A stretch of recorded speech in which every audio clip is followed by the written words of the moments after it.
Ça y est, on s'est enfin attaqué au cas Thomas Piketty. Enfin, ce qu'il en reste. La thèse principale de Piketty, c'est quand même que à toutes les époques, il y a des riches. Mmh. Ces riches pensent qu'ils sont riches par leur mérite, mais en vérité, à chaque époque, les riches sont riches par un mélange de chance et de malhonnêteté. Donc et ça, on le ressent bien dans l'ouvrage. Après, la manière dont je l'ai parcouru, je me suis retrouvé à la maison parce que cette vision de l'histoire, c'est exactement celle qu'on m'enseignait à l'école. C'est exactement cette histoire que mes professeurs m'ont enseignée au collège et puis au lycée. C'est tout à fait ça. C'est qu'il y a une lutte des classes entre des gens qui ont le pouvoir et ont l'argent pour de mauvaises raisons. Et le monde serait meilleur si on était capable de récupérer un petit peu d'argent de ces riches. Parce que l'objectif, c'est de dire ça, en fait. C'est à la limite ceux qui accumulent de la richesse. euh, voilà, c'est pas le fruit de leur travail finalement. Ils accumulent pas de la richesse par le fruit de leur travail. Ils ont eu de la chance. Ils ont exploité d'autres personnes. Et donc j'ai mis le nez dans un ouvrage qui s'appelle The Meritocracy Trap. Et c'est un livre qui est censé dénoncer l'idée que les riches sont méritants. Et il montre très clairement dans les enquêtes qui sont menées que les gens les Mmh. plus riches sont aussi les gens qui travaillent le plus. Quand on regarde à tous les niveaux du management, de responsabilité, les grands entrepreneurs, etc., ce sont des gens qui travaillent beaucoup, beaucoup, beaucoup plus que les autres. Et donc que même une personne qui fait un ouvrage qui est anti-mérite soit obligée de mettre dans les chiffres qu'il y a un rapport direct entre la réussite et le travail, je trouve que ça, c'est quelque chose qui annule une partie de cette idée que bah, si tu as réussi, c'est parce que tu as eu de la chance ou c'est parce que tu t'es mal comporté, et donc il est légitime de te prendre une grande partie de ton argent pour pouvoir le redistribuer. Et Mmh. l'ouvrage de Piketty exclut complètement cette ligne de réflexion. On questionne pas ça en fait. On part du principe qu'à une époque il y a des riches. On dit qu'à la limite bah ils le méritent pas. Donc on peut toujours augmenter les impôts et leur prendre toujours plus d'argent. Et moi ça me pose un vrai problème. Mmh. Et pour moi c'est d'autant plus problématique que tout le monde va être d'accord avec ça. La majorité des gens va être d'accord avec ça. La majorité des gens vont se dire bah oui, moi j'aimerais bien qu'on me donne plus d'argent des riches, je serais plus heureux, etc. Il y avait dans ce livre à aucun moment une réflexion sur en fait créer de la richesse, ça se fait comme ça. Pour moi, le point le plus important, et je suis surpris qu'il ne le mentionne jamais, c'est que les riches d'aujourd'hui n'ont rien à voir avec les riches d'avant 1900 qui avaient purement hérité Eh oui, leur richesse. Et si on regarde aujourd'hui les plus riches de la planète, il y en a aucun qui a quasiment, enfin non, mais on peut dire il y en a aucun c'est parce aux que même si, entrepreneurs. mais bien sûr, et même si Bernard Arnault, même si Jeff Bezos, qui on veut, ils viennent de familles évidemment aisées, mais ils viennent pas de familles de milliardaires. Toute leur richesse a été créée de zéro. En fait, Bill Gates, etc., on peut tous les mettre dans le lot. Et je comprends pas que à un moment, il n'explique pas que ce sont des richesses qui ont été créées de manière complètement différente, qui sont détenues par des gens complètement différents, même des gens qui, parfois, pas tous, mais sont prêts à redistribuer énormément. On le voit avec Bill Gates, avec sa fondation, etc. Et ça me gêne. Et tu as dit le mot méritocratie. Je suis resté scotché dans mon fauteuil quand j'ai lu ce qu'il disait de la méritocratie. Pour moi, la méritocratie, c'est le genre de mot, si tu veux, qui peut que, je sais pas, que rassembler les gens. Qui peut dire qu'on va pas donner un peu plus aux plus méritants? Pour moi, ça paraît une évidence, en fait. Ça. Et lui, il dit, alors il faut que je retrouve ce que j'ai noté, il dit, la méritocratie a été inventée par la classe dominante pour le rester. Mais oui. Quand j'ai lu ça, ça m'a halluciné, en fait. Ça m'a complètement Mais ça, halluciné. c'est vraiment commun. Tu sais, à l'époque à l'époque du drama productif où j'ai commencé à être, à devoir débattre avec des streamers d'extrême gauche, pour eux, c'est évident. Pour eux, c'est un fait. La méritocratie, c'est une illusion qui est là pour donner l'illusion aux riches d'être riches par la force de leur travail. Mhm. Et si tu veux, moi, je comprends comment il justifie ça parce que il a une pensée qui est tout à fait collectiviste. Et donc, il le montre très bien dans un schéma. C'est la richesse, c'est quoi? La richesse, c'est tu bénéficies du capital intellectuel qui a été accumulé par les personnes avant toi. Mhm. Tu bénéficies d'une éducation qui est financée par la collectivité et Mhm. c'est ça qui fait que tu as réussi. Donc c'est normal que ton argent ne t'appartienne pas vraiment. ton argent, tu dois le redonner avec ceux qui ont permis ta réussite. Mais il y a quelque chose qui prennent jamais en compte dans cette réflexion et qui, moi, me semble évident, c'est que, et dans ce cas-là, on part toujours tous du même point. Enfin, si effectivement, on a les gens qui sont devenus riches ont bénéficié d'une éducation collective, ils ont bénéficié du savoir accumulé par les générations précédentes, bah, d'autres aussi, mais tout le monde n'est pas arrivé à leur niveau. Donc ça veut dire qu'il y a eu quand même certains choix qui ont été effectués à un moment. Ils ont pris certaines décisions plutôt que d'autres, ils ont pris certains risques plutôt que d'autres, qui expliquent une partie de leur succès. Mais ça, si on commence à rentrer là-dedans, dans le fait que c'est possible de faire des choix meilleurs que d'autres, toute la pyramide collectiviste s'effondre. Et c'est pour ça que ce livre finalement, on a vraiment l'impression de quelqu'un qui, depuis sa chaire universitaire, joue au Monopoly avec l'argent des autres et ne peut pas intégrer que ce soit possible d'accéder à la réussite par autre chose que bah tiens, t'as une difficulté, on va te verser un petit peu d'argent public, ça va t'aider. Non, c'est possible de faire des choix qui sont meilleurs que d'autres, et c'est très problématique que cette mentalité se soit autant répandue, parce que j'ai vraiment l'impression qu'il y a beaucoup de gens quand même qui aujourd'hui ont 18-20 ans et qui ne voient leur réussite et leur avenir que par le biais de la redistribution. Il n'y a pas ce moteur de se dire mais non, mais je peux faire des choix un petit peu meilleurs que les autres, je peux décider de travailler un petit peu plus aujourd'hui et progressivement ça va me permettre de m'élever. Non. Si tu t'élèves, tu as eu de la chance, tu n'as pas de mérite, et si tu ne t'élèves pas, c'est pas de ta faute et on va prendre un peu d'argent aux autres pour compenser. Donc c'est pour ça, moi je veux bien qu'il ait travaillé énormément, mais si le résultat c'est ça. Et puis, si tu veux, quand on regarde dans les propositions qu'il fait, mais c'est que des impôts et des taxes. Bien sûr. Toutes les propositions, c'est des impôts et des taxes. Celle qui m'a peut-être le plus abasourdi, tu vois, ça part toujours d'une bonne idée. Il y a l'idée qu'on va faire une taxe carbone individuelle. Donc il le montre dans cette bande dessinée. Donc chacun va avoir une carte qui va lui permettre en temps réel de calculer son bilan carbone. Ça a déjà commencé avec les compteurs Linky, etc. Et on voit un gars qui veut acheter un billet d'avion. Et on lui dit non, en fait t'as dépassé ton bilan de carbone, tu peux pas prendre de billet d'avion. Et ça c'est bien.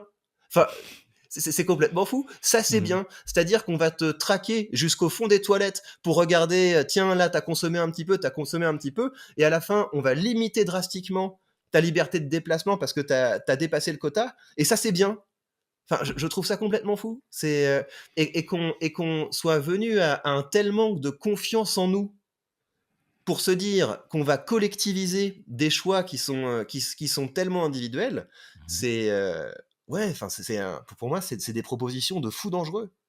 Et c'est ça qui est vraiment dommage, c'est que je trouve ça super d'avoir fait un travail sur les inégalités, parce que je pense qu'effectivement, on est dans une période où il y a pas mal d'inégalités, notamment du côté des milliardaires. Mais en fait, quand tu regardes ce qu'il veut, il vise pas spécifiquement les milliardaires. C'est que dès que quelqu'un a accumulé un petit peu trop d'argent, on va, parce que ça c'est son autre politique phare, c'est de mettre d'énormes impôts sur les successions pour donner un capital, je crois que c'est 200 000 euros à 25 ans, quelque chose comme ça, enfin je ne me souviens plus exactement de l'âge, mais donc en gros, tu prends à tout le monde, tous ceux qui ont réussi à accumuler un petit peu, et tu redistribues pour que tout le monde a son capital de départ de, admettons, 200 000 euros à 25 ans. Et ce qui est marrant, c'est qu'il dit, ça peut servir à créer une entreprise, etc. Ils mettent ça dans la BD. Mais la réalité, c'est que dans toutes les personnes qui vont recevoir 200 000 euros, il y en a beaucoup qui vont les claquer dans des voitures, dans n'importe quoi.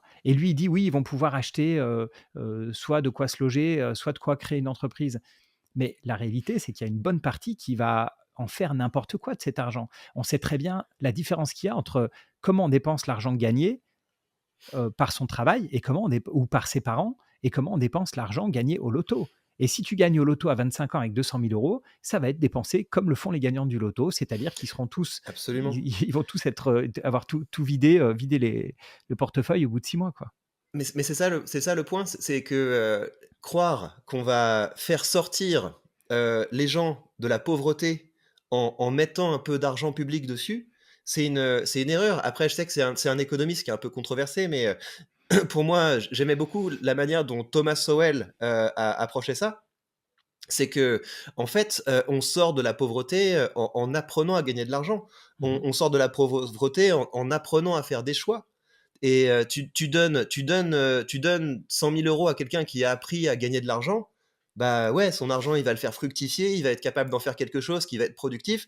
Tu donnes 100 000 euros à quelqu'un qui ne sait pas comment on gagne de l'argent, effectivement, ça va s'évaporer. Mais Mhm. si on rentre là-dedans, eh bien, on rentre dans la question des choix individuels, du fait qu'il y a certains choix qui nous rapprochent du succès et certains choix qui nous éloignent du succès. Mais Mhm. quand on commence à rentrer dans ce terrain avec l'idéologie contemporaine, on se fait immédiatement insulter, t'es qu'une espèce de coach en développement personnel, les gens ne peuvent pas, etc. On est déterminé. Donc il y a vraiment toute une idéologie derrière ça qui est déterministe et qui est Mhm. profondément anti-humaniste. Et ça, ouais, ça me hérisse un petit peu. Cette histoire. Et puis en plus, je trouve que son livre intervient au mauvais moment, parce que ça, c'est également un point qui pour moi, est tout à fait classique dans l'histoire qu'on nous apprend. En fait, le gentil, c'est Keynes. Voilà. Le gentil, c'est Keynes, le méchant, c'est Friedman. Euh, il me semble que une des limites qui a été souvent pointée dans le keynésianisme, c'est que essayer d'arroser d'argent public l'économie, c'est quelque chose qui peut produire de l'inflation. Et il me semble que la manière dont les banques centrales et les États ont géré les dernières crises, c'était avec un maximum de essayer de, c'est le quantitative easing, etc. Donc c'est quand même une politique de relance keynésienne. Et l'inflation qu'on a aujourd'hui, c'est quand même le résultat d'une vision quand même keynésienne de l'économie. Et donc Mhm. dire qu'on va sortir de cette période-là en mettant toujours plus d'impôts, Mhm. ça me semble assez surprenant. Alors, sur Keynes, je pense que Keynes détesterait ce qu'écrit Piketty, hein. Keynes, l'identifie toujours à l'intervention de l'État, ce qui est vrai, mais il faut voir Keynes. Keynes, c'est quelqu'un qui a beaucoup écrit dans les années 30. Il a écrit pendant la pire dépression qu'on ait connue, tu vois.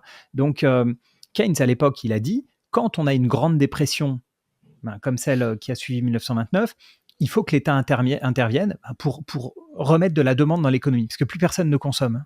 Et il faut relancer le moteur, si tu veux.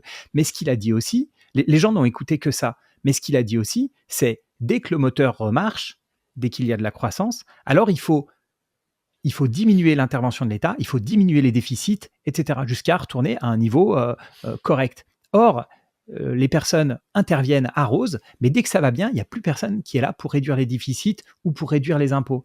Et c'est là où, et Keynes d'ailleurs a jamais dit d'avoir des impôts énormes. Keynes a dit, on augmente le déficit quand ça va pas et on le réduit quand ça va. Tu vois, tu redistribues en fait. Et c'est pas du tout, il faut augmenter les impôts à tout va. Keynes, c'était, alors libéral, c'est pas le mot, mais Keynes, c'était quelqu'un qui croyait dans les marchés. Et Keynes, c'était aussi un investisseur. C'était quelqu'un qui spéculait en bourse. Tu vois, donc c'est pas quelqu'un qui était pour la redistribution à tout va. Donc c'est parfois facile de prendre quelqu'un et de prendre que ce qu'on veut de lui. Après, moi, il y a un truc qui me paraît une évidence pour beaucoup de monde, c'est, on parle des inégalités, hein, c'est le sujet principal. Piketty, c'est inégalité. Mais et dans l'esprit de beaucoup de monde, l'inégalité, il faut les réduire. Okay. Merci. Voilà. Je dis pas qu'il faut que toutes les inégalités sont bonnes. Il y a beaucoup d'inégalités qui sont mauvaises. Mais un peu d'inégalité, on en a besoin. Et ça démarre tout petit. Moi, ma fille à l'école, quand elle commence à avoir des mauvaises notes, le fait de lui dire que sa copine machine et sa copine truc, elles ont des meilleures notes en dictée, qui est exactement ce que je lui ai dit la semaine dernière, bah ça la booste. Beaucoup plus que si on avait donné la même note à tout le monde, quel que soit le niveau en orthographe. Et oui, ce côté, il faut réduire absolument les inégalités, je pense que c'est un gros problème dans la société actuelle. Et donc, c'est exactement ça. C'est que pour moi, le fait que dans certains domaines, des gens aient des performances tout à fait exceptionnelles, c'est quelque chose qui te donne un standard. C'est quelque chose qui te donne un étalon. Si je prends, par exemple, un truc aussi bête que ma chaîne YouTube, je suis un YouTuber moyen. Voilà. J'ai quelque chose comme 400 000 abonnés. Je suis moyen par rapport à des mecs qui ont 5 millions. MrBeast, il a peut-être 100 millions. Je serais jamais arrivé jusque-là. Si j'avais pas eu des espèces de locomotives devant moi qui me montrent, moi, regarde, j'ai 10 millions, j'ai 100 millions d'abonnés. Ça permet de mettre un standard, en fait. De se dire, aujourd'hui, j'ai encore rien fait, et donc je peux aller beaucoup plus haut que ça. Mais il y a quelque chose de plus important. C'est que effectivement, parmi les gens qui aujourd'hui ont 100 000, 15 000, 15 millions, 15 millions d'abonnés, qui ont beaucoup plus d'abonnés que moi, peut-être qu'ils ont eu plus de chance que moi. Ou peut-être qu'ils ont eu plus de talent que moi. Parce que souvent, les gens qui surperforment dans un domaine, c'est pas des gens qui bossent plus que les autres. C'est des gens qui ont peut-être certaines facilités, une capacité à avoir des résultats exceptionnels en mettant des efforts qui sont dans la moyenne. Et pour moi, on réussit notre vie quand on se confronte dans différents domaines à ça. On va tester le sport, et puis on va voir que dans le sport, il y a quelqu'un qui est capable de courir beaucoup plus vite que nous. On va tester les études, et puis on va se rendre compte que dans les études, il y a une espèce d'extraterrestre qui a 18 sur 20, alors que quand on bosse comme un malade, on va atteindre 12 sur 20. Et on va tester un autre domaine, Et un jour, on tombe sur ce domaine où, alors que on bosse pas plus que les autres, on a des performances qui sont bien meilleures que les autres. Tout le monde a ça. Je suis vraiment convaincu que tout le monde, dans un domaine, est capable, sans se forcer, en prenant du plaisir, à absolument surperformer. Et une société qui marche, c'est une société qui donne la possibilité à ses membres de pouvoir tester différentes choses. Et au bout d'un moment, on tombe dans cet endroit où on se dit, mais en fait, c'est facile. En fait, j'y arrive. En fait, ça marche. Mais pour qu'on en arrive à là, il faut pas qu'on nous dise, en fait, c'est mal. Voilà, t'as réussi là, tu commences à réussir dans ce domaine, tu commences à t'élever dans ce domaine, mais en fait c'est mal. Regarde, on va prendre un petit peu de ta performance et puis on va aider les autres. En faisant ça, on tue le mérite de celui qui a enfin trouvé le domaine dans lequel il est bon, et on casse la possibilité pour les gens de se dire, en fait ça c'est pas pour moi, je vais aller tester encore quelque chose pour trouver ce domaine dans lequel je peux avoir des performances exceptionnelles. Mais ça c'est la vision humaniste. C'est la vision humaniste, et avoir cette vision-là, ça suppose d'en passer contre. Voilà, quand on dit ça, on va nous dire oui, mais t'es élitiste, c'est mal, etc. Et donc évidemment que la vision de quelqu'un comme Thomas Piketty est beaucoup plus populiste et populaire. Mais je pense que ça ne fait pas de bien à ceux qui ont le plus besoin de s'élever. Comme d'habitude, je vous rappelle que ce que vous venez de voir n'est qu'un tout petit extrait d'une conversation qui a duré bien plus longtemps, et vous avez le lien vers le podcast dans la description de cette vidéo. Côté investissement maintenant, eh bien, ça fait plaisir. On est en train de taper les plus hauts historiques de ce portefeuille, et on est loin pourtant des plus hauts historiques du SP500, et ça vous montre l'importance d'investir régulièrement. Alors, j'ai décidé de renforcer ma position dans Taiwan Semiconductor, parce que, voilà, je vais rentrer progressivement dans cette entreprise. Quand on regarde les finances, ça fait plaisir, c'est très beau à voir, donc je vais construire ça petit pas par petit pas, et c'est comme ça qu'on construit de la richesse sur le long terme. Et je vous rappelle évidemment que si vous voulez commencer à investir, vous avez sous cette vidéo le lien vers le courtier que j'utilise avec une action gratuite dès que vous créditez votre compte. Voilà, prenez bien soin de vous.